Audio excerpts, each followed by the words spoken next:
Okay, let's talk about jealousy and envy. We're taught to see them as weaknesses, right? As something we should be ashamed of. But what if that's all wrong? What if these really uncomfortable feelings are actually trying to tell you something? Something important? Let's get into it. This quote right here, it just gets straight to the heart of it. Feeling this way isn't some kind of character flaw. It's not evidence you're a bad person. It's just baked into the human experience. And honestly, just accepting that is the first real step to changing their power over you. So if these feelings are just part of being human, where do they even come from? Well, they don't just pop up out of nowhere. They have these really deep psychological roots, usually bubbling up from a mix of comparison, some of our deepest fears, and, maybe most importantly, our unmet needs. And this idea of a second layer is so powerful. Think about it. The first sting of envy or jealousy, that's painful enough on its own. But then we pile on top of that by judging ourselves, thinking, ugh, I shouldn't feel this way, I'm a terrible person. We end up creating this whole second wave of pain. We're literally suffering because of our suffering. Now, here's something that is absolutely crucial to understand. We tend to use the words envy and jealousy like they're the same thing, but they're not. They're actually very distinct signals pointing to totally different things going on inside of us. And knowing that difference, that's the key to really managing them. This breaks it down perfectly. Envy, that's a two-person game. It's just you and someone else who has something you want. But jealousy, that's a three-person situation.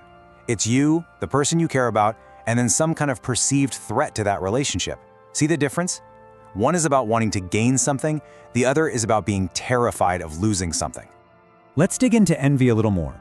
It's almost never just about the thing, the job, the fancy car, the perfect relationship.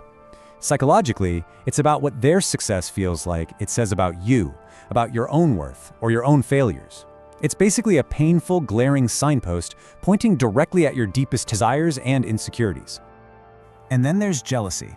This one is all about connection, about attachment. When you feel like a bond you really value is under threat, jealousy kicks in like this primal alarm system.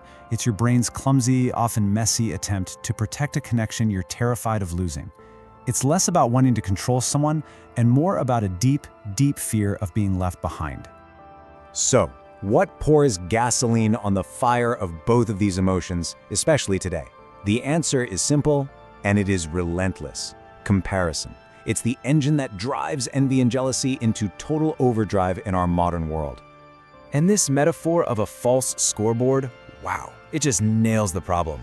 We take our own messy, complicated, behind-the-scenes reality, all our doubts and our struggles, and we put it up against someone else's perfectly curated highlight reel. It is a game you can absolutely never win because the scoreboard itself is completely rigged. And this comparison trap locks us into this really destructive cycle. It all starts with that constant measuring of ourselves against other people. That leads to this mindset of scarcity, this false belief that there's not enough success or love or happiness to go around. That feeling of scarcity then creates real emotional pain, which, if we don't look at it, can easily spill over into destructive behaviors. And here's where that destructive cycle ultimately leads. When you don't look at your envy, when you just let it sit there, it doesn't just disappear, it festers. It turns into bitterness and resentment. And that unexamined jealousy, it morphs into suspicion and controlling behaviors, which, ironically, is the fastest way to destroy the very connection you were so afraid of losing. So this is the big question, isn't it? If ignoring these emotions just leads down this road to bitterness and control, there has to be another way, right? A path where these powerful feelings don't lead to destruction, but maybe to something else entirely. And that path is all about reframing the whole experience. It's about learning to treat these tough emotions not as enemies you have to fight, but as signals, as important data that you can actually decode and turn into personal strength and real insight. So really, we have a choice. We can push these feelings down, suppress them, and we know where that goes: bitterness, control, resentment, or we can choose to understand them. And when we do that, the energy totally transforms. Envy can become aspiration. Jealousy can become a reason to build deeper trust. The outcome is this incredible self-awareness. Okay, so how do we actually do this? Here are 3 really practical strategies. First, self-inquiry. Instead of blaming someone else, you ask yourself, what is this feeling actually showing me? What unmet need is it pointing to?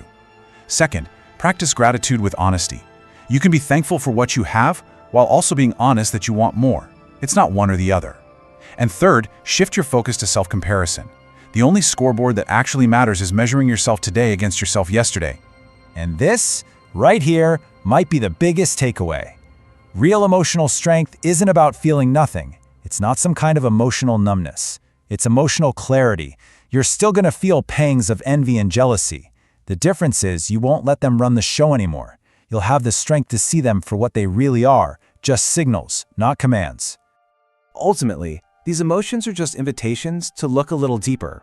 They're asking us what we truly want, what we're afraid of losing, and what parts of ourselves feel unseen or unvalued. So, I'll leave you with this to think about. The next time you feel that familiar sting of envy or jealousy, pause for a second and ask yourself, what is this feeling really trying to tell me?